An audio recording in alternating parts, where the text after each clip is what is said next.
day, sir.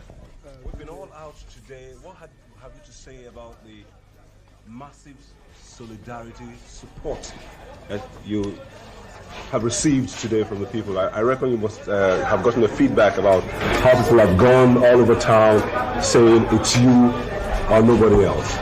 Well, it is very gratifying.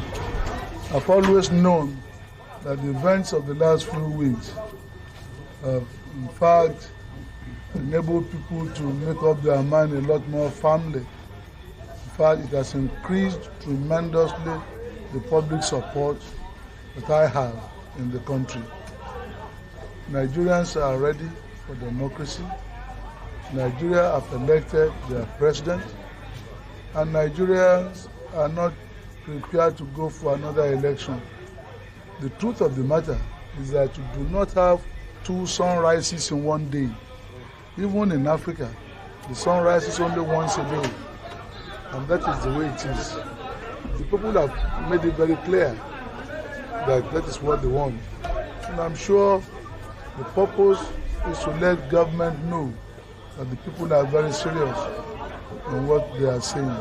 Do you have any fears that some members of the SDP might give in to the new political arrangement that is being proposed? There's nothing like that. You see, given to what? What would they give in to? There's nothing to give in to. The election was pronounced fair, free, fair, and peaceful by the international observers and by the government-owned observers themselves. So, what is there to give in to? As a matter of fact, they do not see any reason to prolong the democratic process anymore. And the SDP as a party is very clear. The executive committee made it very clear last week. The meeting in Benin too has made it very, very clear, even doubly clear, that there's no question of the party going back. To go back is to tell the Nigerian people that we are not a serious party. We are a very serious party. There are, we understand, a few officers who are not happy about the result of the election. But a few officers cannot be more important than the generality of Nigerian people. 14 million Nigerian people voted in the last election, more than voted at the National Assembly election. And as a proportion, probably more than have voted in the United States election, presidential election. So that in itself is a massive mandate. And I have 58.9% of the votes. I won in 20 states, and I won the 1/3 of the votes in 28 out of 30 states, and at the Federal Capital Territory of Abuja.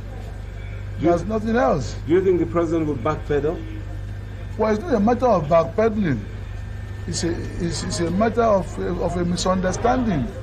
He was not accurately informed. For example, there were talks about bribes there were allegations of bribery to NEC. I've already said anybody with proof of that allegation should go to court. Bribery of an electoral officer, of a public officer, is an offense. It's really a felony under the law of Nigeria. The matter should be taken to a criminal court. And secondly, there were allegations that the turnout was low. That has been debunked. There were more voters during the presidential election than during the National Assembly elections. So that is not true either. There were allegations that the judiciary is being put into jeopardy or into ridicule. We were able to prove that neither of the two candidates went before any court. It was an illegal organization supposedly being sponsored by the government itself that took matters to court. That has nothing to do with us. There were allegations that large sums of money were spent, 2.1 billion naira. That was not true. I've denied it. The other candidate has denied it. In any case, there is no upper limit to the expenditure that can be incurred by any candidate in the presidential election or in any election under the law of Nigeria. All these are just trumped up charges, excuses as it were, not reasons. What message do you have, as the last question, to your teeming supporters across the country? That there is plenty of hope, that there's no doubt at all that the president and the military government will leave office on the 27th of August. And there might be need to meet and discuss some details. And I'm always ready and willing to discuss details. This is not a civilian versus military situation. A preponderant majority of the Nigerian military and their family voted overwhelmingly for me in the last election. So there was no question of the military. There are quite a few, just a few officers who probably are unhappy about the changes. We will give them all the assurances they need. There is room for every Nigerian, especially the top officers who have been trained at tremendous cost to the taxpayers of Nigeria. The list of people which people have alleged have been prepared by me for dismissal or retirement is not true. I have no such list. We need all the soldiers we have in the Nigerian army, especially the senior ones who have been trained at considerable cost to the taxpayers of our country. Thank you very much. Thank you very much indeed.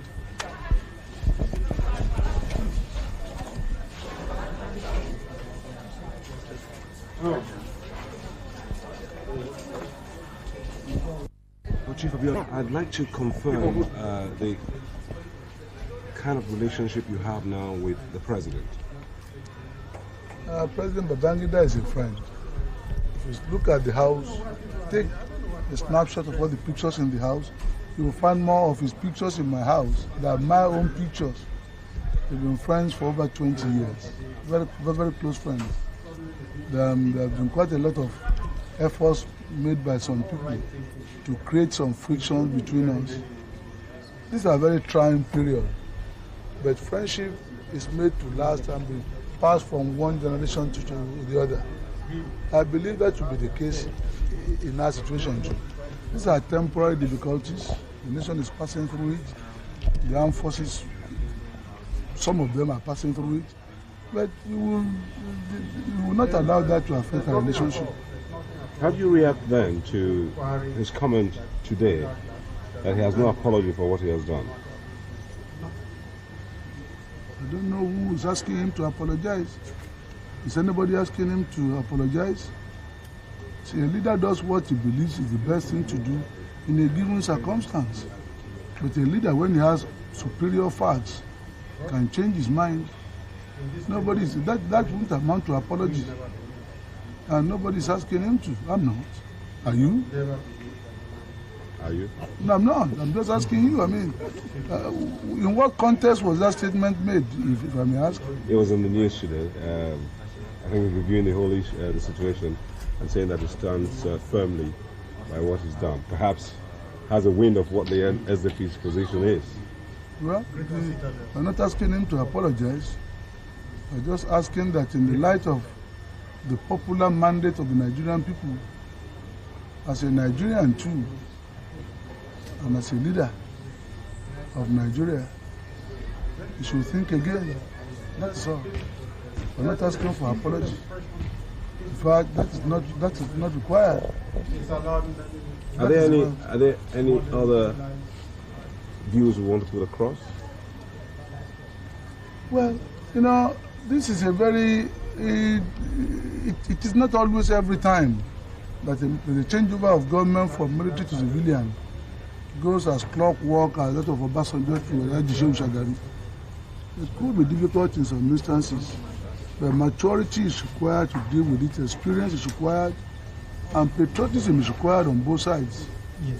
That will not be lacking by the grace of God on this occasion too. Certainly not on this side. Thank you very much indeed. Thank you.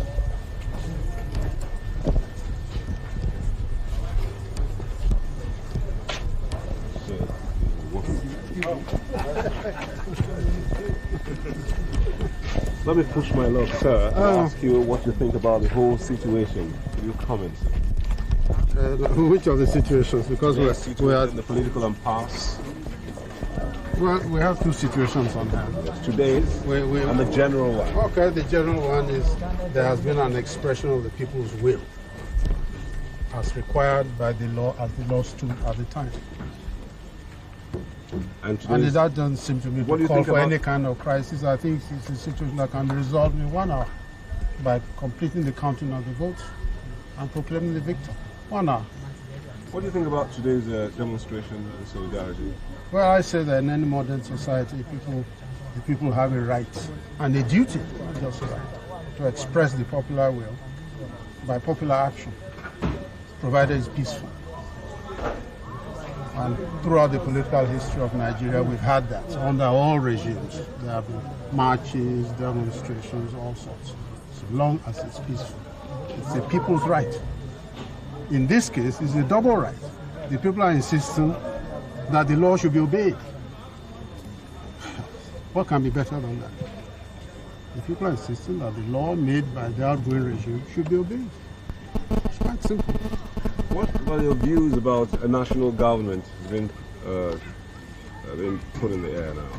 Well, we made a statement this morning that the victor has a duty to the nation to try and unify the nation.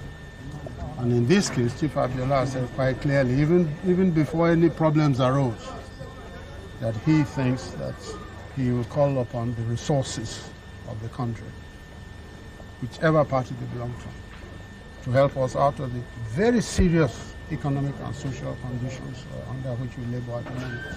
Just how far are you willing to go on this national government issue? I will go very far. I will look anywhere, everywhere, for the best Nigerians to solve our problems.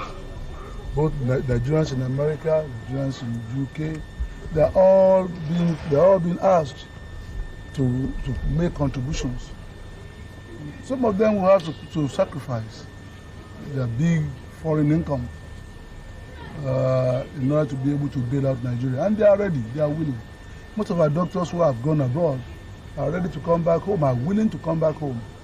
Most of the lecturers in the university who have been on strike are saying that immediately the election result is declared, we will go back without any condition and wait for the resolution of their problem by my government when we settle down. That is the enormous amount of goodwill we have. How would you react to a scenario being painted by some political analysts that the care is not taken? We might just have a government from the Niger north and another government down south. No, nothing like that will happen. Nigeria is a federal republic to remain by the grace of God, indivisible, indissoluble, sovereign republic under God, by the grace of God. It will be a federal republic. Part of the problem is that it's always very difficult to ensure federalism under the centralist military government. But that will change. You had it very recently. Orders being given by the military president of the country to the governors of the states. That is not in accordance with our constitution. Maybe the problem arose because we allowed this diarchy. Because what we have now is a diarchy. We have the civilian regime everywhere else, but having a military head. The body is civilian, the head is military. It is this funny animal that we have at the moment that is giving difficulties to everybody. Nobody seems to know what to call it. If you look at the head, you see the military. If you look at every other part of the body, you see civilian. What is it? Is it a civilian government we have now or military? I think it's a quasi-military concussion of governance. And it is this type of thing that has created that. But quite candidly, that is the thing. People don't realize that what we are talking about is the changeover of that head, the movement of the head, so that we have a full civilian government in Nigeria. Every soldier is gone. Sometimes you don't remember that. But every soldier has practically left the government, except the president alone. And that is why it is so where the president himself becomes the umpire in a case in which is directly involved, the only one involved, you can see the problem of objectivity there. I think, thank you very much. Yeah, thank you very much indeed. Thank you very much indeed. Thank you. Thank you.